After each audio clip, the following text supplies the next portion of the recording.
बिस्मिल्लाहिर्रहमानिर्रहीम। Students, practicals की series के साथ आप देख रहे हैं एजुकेशनल चैनल KMCH। हमारा सब्जेक्ट है अप्लाइड फिज़िक्स। आज हमने इसमें प्रैक्टिकल करना है, प्रैक्टिकल 6A, यानी प्रैक्टिकल 6 का पार्ट ए करना है हमने।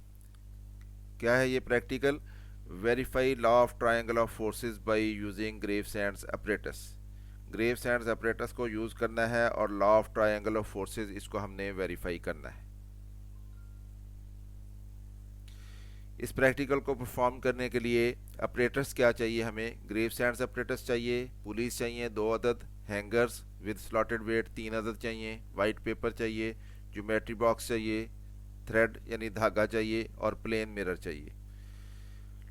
Law of triangle of forces verify करना है तो लॉ हमें मालूम होना चाहिए। लॉ क्या कहता है कि if two forces acting at a point are represented in magnitude and direction by the two adjacent sides of a triangle taken in order, कि अगर दो फोर्सेस हों और दोनों फोर्सेस को हम जो किसी एक पॉइंट के ऊपर वो एक्ट कर रही हों और उनको हम मैग्नीट्यूड और डायरेक्शन के मुताबिक किसी ट्रायंगल की दो एडजेसेंट साइड से ज़ाहिर करें और वो दोनों साइड जो हैं इन ऑर्डर हों, यानी क्लॉकवाइज या एंटी क्लॉकवाइज।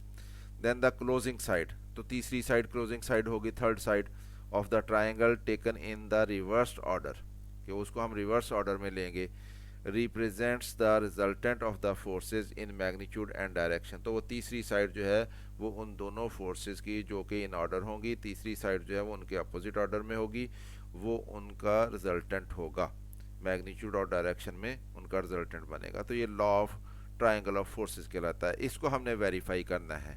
और वेरीफाई कैसे करेंगे?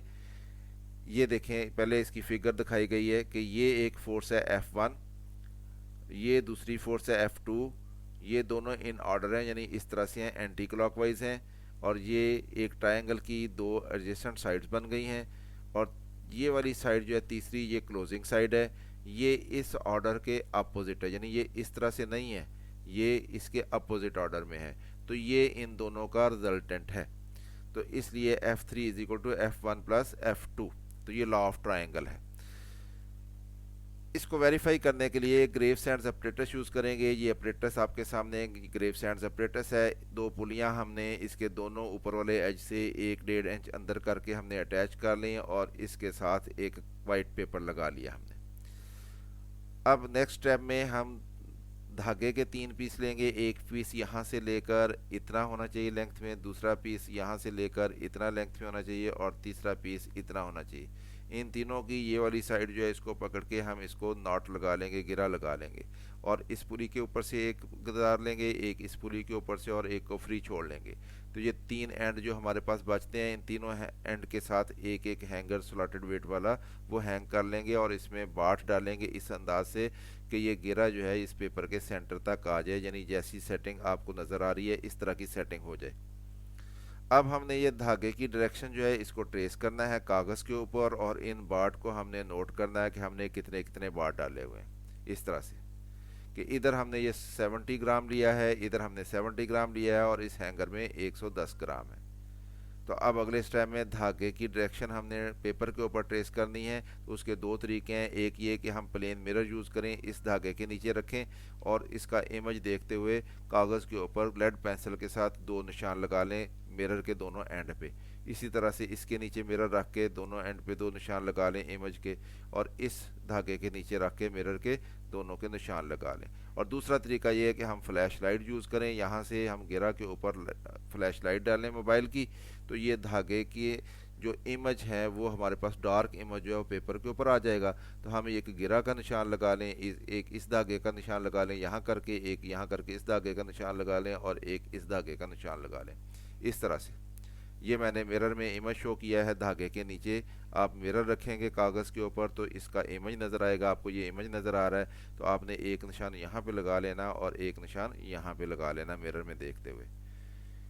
तो दूसरा तरीका फ्लैश लाइट वाला, ये धागे के ऊपर हमने फ्लैश लाइट डाली, इसका इमेज आ गया कागज़ के ऊपर, एक निशान आप यहाँ लगा लेंगे, एक यहाँ लगा लेंगे, एक यहाँ लगा लेंगे और एक यहाँ लगा लेंगे, तो ये कागज़ के ऊपर आपके पास निशान इस तरह से लग जाएंगे। अब आप इस कागज़ को उतार लेंगे तो आपके पास ये सूरत हाल बनेगी, ये निशान लगे हुए होंगे।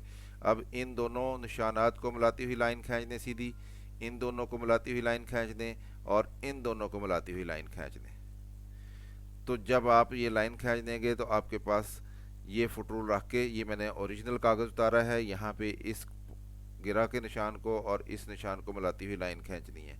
इसी तरह से इन दोनों निशानात को मिलाती हुई लाइन खींचनी है यूँ, और इसी तरह से इन दोनों निशानात को मिलाती हुई लाइन खींचनी है। तो आपके पास ये सूरत हाल बन जाएगी।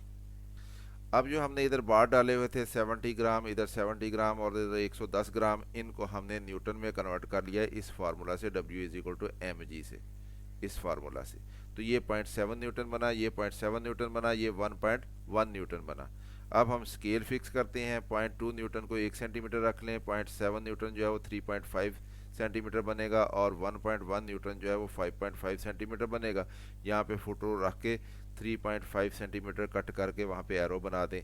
यहाँ पे फुट रूल रखें और 3.5 सेंटीमीटर मेजर करके तो उसको कट करके यहाँ पे एरो बना दें, और इसी तरह से इधर फुट रूल रखें और 5.5 मेजर करके वहाँ पे कट करके तो एरो बना दें इस तरह से। तो ये हमारे पास तीनों फोर्सेस आ गई, हमने इनको वेक्टर फॉर्म में ले लिया।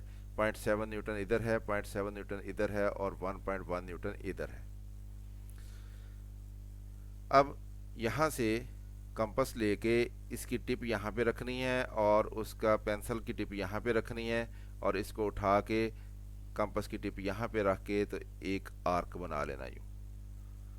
इसी तरह से इस वेक्टर को यहाँ से लेकर यहाँ तक नापना है कंपास के साथ, तो उसको टिप यहाँ पे रख के तो उसी तरह से आर्क ये बना लेना है। तो अब इस पॉइंट को हम इधर मिला देंगे इसके साथ यूँ यूँ, तो ये वाला वेक्टर जो है हमारा ये यहाँ पे रिप्रेजेंट हो जाएगा, यहाँ पे इस तरह से यूँ।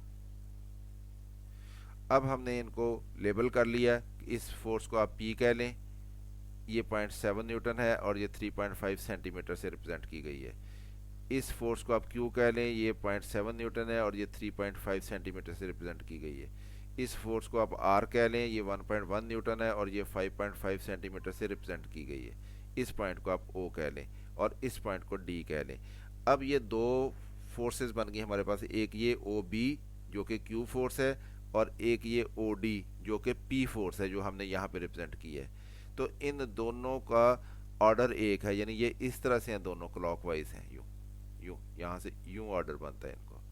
और यहाँ से लेकर यहाँ तक हम एक वेक्टर बनाएंगे तो ये ट्रायंगल की तीसरी साइड बन जाएगी जो कि क्लोजिंग साइड होगी, और इसका ऑर्डर हम यूँ रखेंगे, यूँ, इन दोनों के रिवर्स में, इन दोनों के अपोजिट। तो ये इन दोनों का रिजल्टेंट बन जाएगी, और ये फोर्स अगर इस फोर्स के बराबर आ जाती है और इसकी सीध में आ जाती है तो हमारा लॉ जो है वो वेरीफाई हो जाएगा। इस तरह से कि ये हमने फुट रूल रखा और यहाँ पे लाइन लगा दी, इसको मेजर किया तो ये 5.5 सेंटीमीटर आ गई, और 5.5 सेंटीमीटर जो है वो क्योंकि 1.1 न्यूटन बनता है तो हमने इसको R1 कह लिया इस रिजल्टेंट को, तो ये 1.1 न्यूटन आ गया क्योंकि ये लाइन भी 5.5 सेंटीमीटर बनी। इस तरह से ये R और ये R1 आपस में बराबर आ गए हैं, तो लॉ ऑफ ट्रायंगल वेरीफाई हो गया है। और दूसरा ये कि ये दोनों एक सीध में हैं और अपोजिट डायरेक्शन में है। अब हमने इसको टेबल में फिल करना है वैल्यूज़ को, तो टेबल में फिल करने के लिए फोर्स P कितनी थी, 0.7 न्यूटन थी, फोर्स Q कितनी है, 0.7 न्यूटन है, फोर्स R कितनी थी, 1.1 न्यूटन है, डायगोनल OD यानी जो रिजल्टेंट हमारा आया है वो 5.5 सेंटीमीटर आया, हमने मेजर किया तो 5.5 सेंटीमीटर से जो फोर्स बनती है R1 वो 1.1 न्यूटन बनती है। तो ये R और ये R1 ये आपस में बराबर आ गई हैं, तो इसलिए डिफरेंस ज़ीरो आया है। तो ये हमारे पास ऑब्जर्वेशन टेबल बनेगा। स्टूडेंट्स, ये हमारा प्रैक्टिकल मुकम्मल होगा, कागज़ आप कॉपी में लगा लेंगे और साथ ये टेबल बना लेंगे। वीडियो पसंद आई है तो इसको लाइक करें और दोस्तों को भी शेयर करें दोस्तों के साथ।